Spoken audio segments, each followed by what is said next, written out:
Your life today is a reflection of the habits that you have repeated over time. But do you really understand how habits are formed and and how to break the ones that are holding you from fulfilling the purpose that you want to fulfill or holding you back from being who you need to be? I want you to understand that habits are one of the most secret small things that we do every day, if ignored, becomes strongholds in our lives. And this, from the topic, you can see it's inspired by James Clear in the Atomic Habits. I started reading the Atomic Habits, and oh my god, it's been one of the most amazing books I've ever read in my entire life. It's so filled with so much wisdom and strategies. I love the fact that he doesn't just tell you what to do, he tells you how to implement what he's telling you to do. So we're gonna give 5 points on from the book, and I think that will help you break habit cycles, help you continue to repeat bad habits, but how to intentionally have good habits in place of bad habits. The first thing for you to do is the circle of habits and repetition. Habits are formed in circles. They keep going and keep going and keep going and keep going. Like I said, just like how you go into a room and you go and turn on the light. It's very easy to do that, right? Because you've done it numerous times. You don't have to think deep. Okay, am I going there to just turn on the lights, or how do I turn on the light? Okay, if I enter the room, how will I know where the light is? No, because you've done it for so long, it becomes part of your identity to go to the switch and turn on the lights when it is dark. That's how habits are. They become your second nature. They become part of who you are. And this is why you need to understand and pay attention to the kind of habits that you form and the kind of cycle of habits that you exhibit in your life. Is it a habit of eating junk food when stressed? Is it a habit of watching TV when you're bored? What are the habits that you've created that are hindering you from being who you're meant to be and who God has called you to be? And I actually had to learn this for my own self, because I remember, like, before I started my business, I used to have this habit, like I said, of sleeping very late, not having good sleep, maybe 5 hours maximum. After 5 hours, I'm good. But yes, that habit is not bad. I know it's bad. It's not bad because if you look at it in one view, okay, maybe you were busy, that's why you slept that late.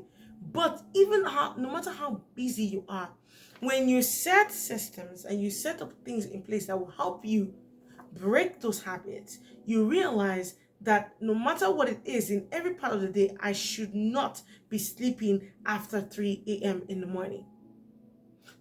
Not because I just want to tell people that I wake up earlier, or I don't sleep late, but so that I can be effective in my business, in my ministry, or whatever it is that you're doing. So you need to understand what are the cycles that have been put in place. The more you repeat them, the stronger they become. Rewiring your brain to act without thinking. That's how habits are formed. If you keep picking your nose when you're stressed, anytime a stress is applied, you pick your nose. If you bite your nails, I used to bite my nose when I was triggered, and I used to do that a lot. And I had to say, why, instead of me biting my nails, why don't I figure out something else that I can do when I'm anxious or when I don't like when someone says something? So you have to be very conscious with the kind of habits that you form. Habits are like cycles, they are formed in repetition. And if you do not take note of those repetition, it can become part of your identity. And then I want to talk about the origin of your habits. You have to find out, how are your habits formed. Now, some habits, some some habits are formed by the environment we're in, and this is so important. I did a video about the environment. Go check that out. It's very, very, very, very helpful. How your environment can frame the way you think. An environment, the way people do, the way people act, the way people interact, the way things are done, the morning routine, the night routine, the things that are put in place, how it can impact you as a person from a young age, even until the age you're at right now. Habits that have been formed from the environment can help you. So you need to find out what's the origin of your habits. Many of your habits were learned unconsciously from family, culture, or environment. So you need to find out, you need to evaluate, why am I acting this way? What is causing me to bite my teeth when I'm anxious? Why is it that I have to yell when someone yells at me? If I grew up in a family where when people yell, they all yell at each other, to me, that is normal. And the reason why sometimes people build bad habits is because they've normalized bad habits. So you have to critically analyze, where did I get this habit from? And that's the only way you can actually, not the only, but one of the ways you can be able to stop that habit is by discovering what is the source of this habit. Why do I do this? Why do I act this way? Because if you find out at the end of the day, it's most times from the environment you're in, or it's a belief that has been given to you, or maybe a mindset that you've created, or a feeling you experience. It's always either one of those four. So you have to be intentional to ask, where is the origin of my habit? And you have to recognize where they came from. That is the first step to changing them. You can't change something you do not recognize. If you are biting your nails because you're stressed, then you need to ask yourself, why is it that you're biting your nails when you're stressed? Did you see that when you were growing up? Did you see that? Where did you learn to bite your nails? How did you know to bite your nails? Did you see someone else biting their nails? And for me, that was it. I saw people biting their nails and I felt like, oh, that looks good. And I started biting my nails when I was young. I don't do that anymore, but that's been years ago. But like, I saw them biting their nails when they're stressed and it helped them. So it was the feeling of not being stressed that made me bite my nails. But I saw someone doing it, and because I saw them doing it, I thought that, okay, maybe I can do it. There's even something else I used to do when I was younger. I used to tilt my waist like this because I saw a girl do it and I liked it. I don't know why I liked it, but like she was bent in a kind of way, like, and I used to do that because I'm like, I like it, but you're just hurting your spine and your legs by doing that. So you have to evaluate the habits that you've created. If you eat junk food when you're angry, why do you eat junk food when you're angry? It's because movies have taught you to eat junk food when you're sad. When you watch those movies where their heart is broken, you see them with a big jar of ice cream. They're like stuffing their face with ice cream. They've been taught to do that. And because you've watched social media or Hollywood for so long, entertainment industry has sold this to you that whenever you are having a heartbreak, you have to lick ice cream. You have seen that as a norm and it has become a habit. So you need to first ask yourself, why am I doing it? Where did I get it from? And if I got it from here, what was the benefit? Is this a good habit or is it a bad habit? There's something he also talked about the habit formation process. He explained to us how a habit is actually formed. That a habit doesn't just appear, right? It's formed in these four aspects. He said the cue, the craving, the response, and the reward. The cue is the trigger that grabs your attention to it. Basically, what made you go to that thing, right? Why did you go there immediately? What caused you to go there? The craving is the desire it sparks. So when you went there, what desire did you get for it? The third is the response, the action you take. So did I take it? Was it so good to me that I had to take it? You know, like when you go to the store and you see this dress and you're like, oh my god, that dress, and you can't stop thinking about it, and you end up buying the dress. It's the same thing in how habits are formed. And the fourth is the reward, the satisfaction that reinforce the circle. Now, he explained, excuse me, he explained that the reason why habits are formed is that we make the thing, that the habit or whatever it is, obvious. It's so obvious to the human eye. That's all you're seeing. And when it's so obvious, that's where you are attracted to something. So let's say, for example, I come into a dark room. The room is dark. That's what I see. All I see is darkness. But what causes the habit is actually the reward. And he was explaining that it's the reward that made you go and initiate the habit in the first place. It's the satisfaction you got that causes you to start an habit. It's not that, oh, you just go and start. It's the satisfaction you got from doing that that made you form an habit. And he gave an example of a person that smokes. The person is stressed from work and all of that, and because they are stressed, the satisfaction they want to get is that they want to feel relieved, and they think that smoking will help them feel relieved. So they go to a store, right? They see a cigarette pack or an ad that says smoking relieves stress. Now they've made it obvious that smoking relieves stress. Then he goes to because he's keep watching the video and he's seen the ad, and he goes to the store and he's like, oh, smoking, I'm stressed right now. I need to relieve stress. He's had a desire to solve his stress. But what the person does not know is that they're solving the stress in the wrong way. But because it's been sold that I want to relieve my stress, so therefore I smoke. They go on to the store, and because it's attractive to them now, because they want to resolve their stress levels, and the only way their people are saying that they can resolve the stress levels is by them smoking a cigarette. Then they go and take action. Cigarettes are very easy to access. If something is not easily accessible, you can't form a habit out of it. So there's ease. And because you can buy a cigarette pack at the shop, then you can form a habit out of smoking while you're stressed. And then because they feel relieved when they smoke, they get the satisfaction and then they go back again.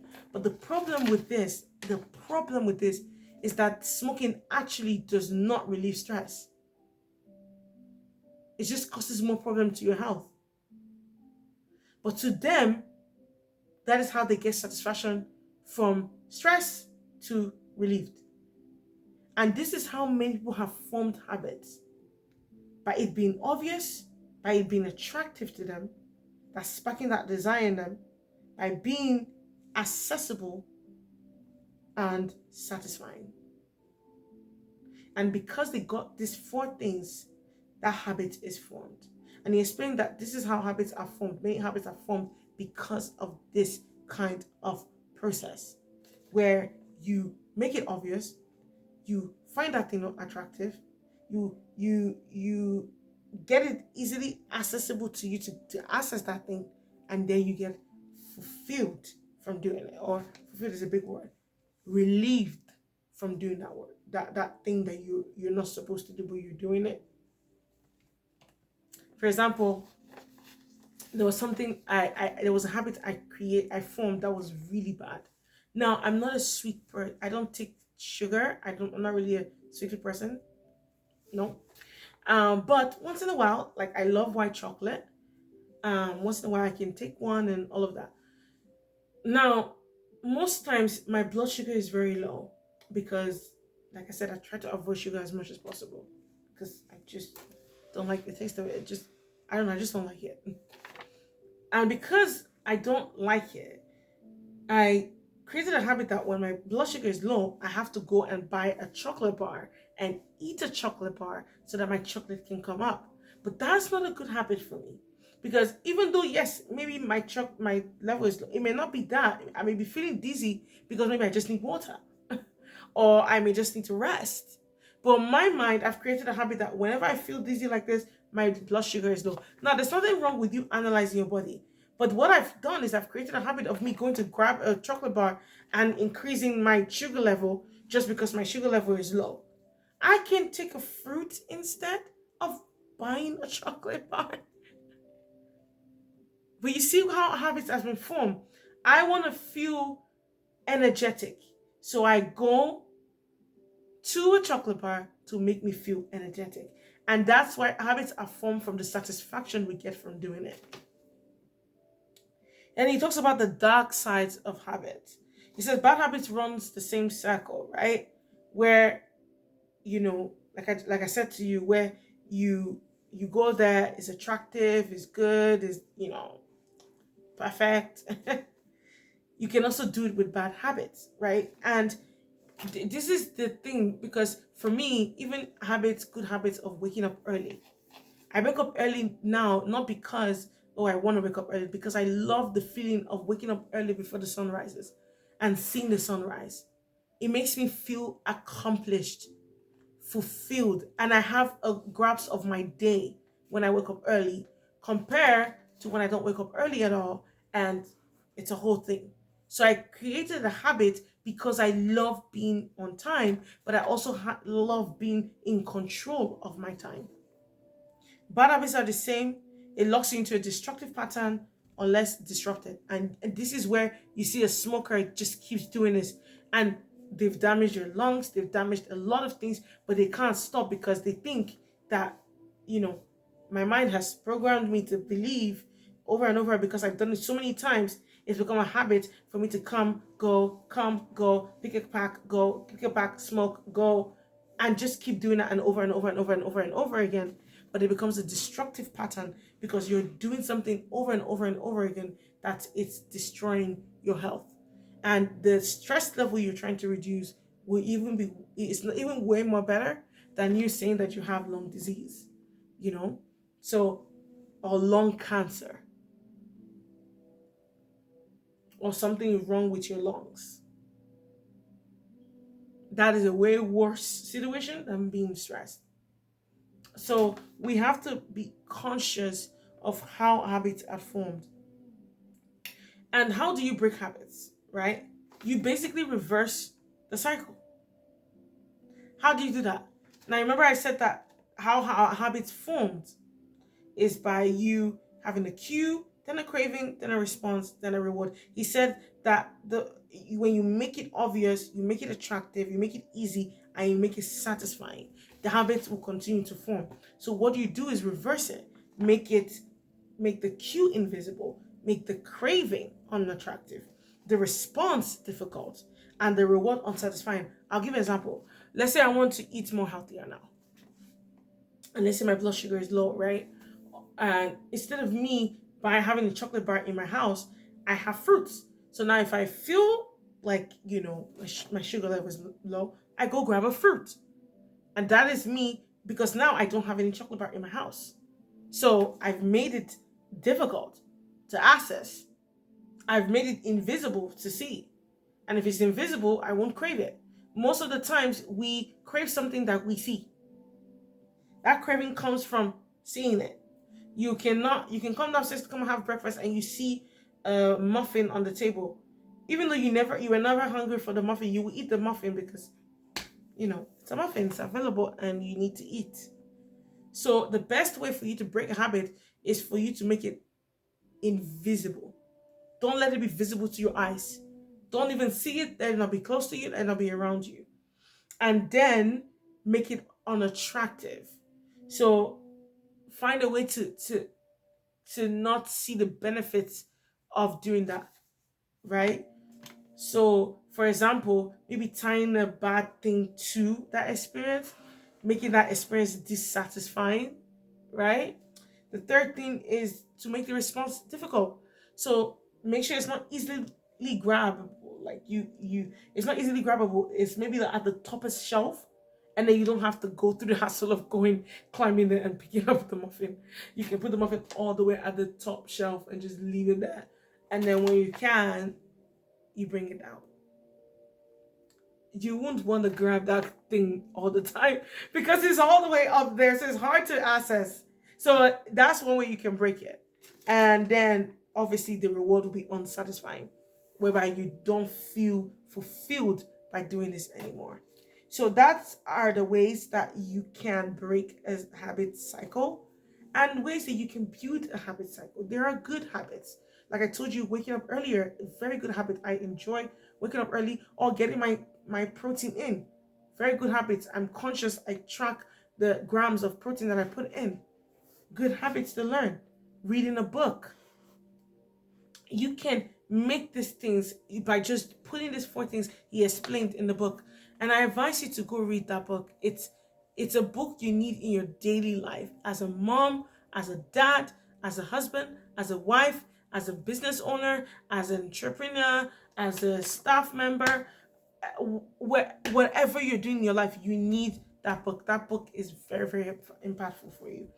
And I want you to take one call of action is that you take one bad habit that you want to change and start by removing its cue. And those small changes that you put will break cycles. Just start by removing the cue, by making it invisible. And once you make it invisible, almost half of the problem is already solved, because then you don't crave it anymore when you can't see it. I hope this video was helpful, and I will see you guys for more tips. Bye.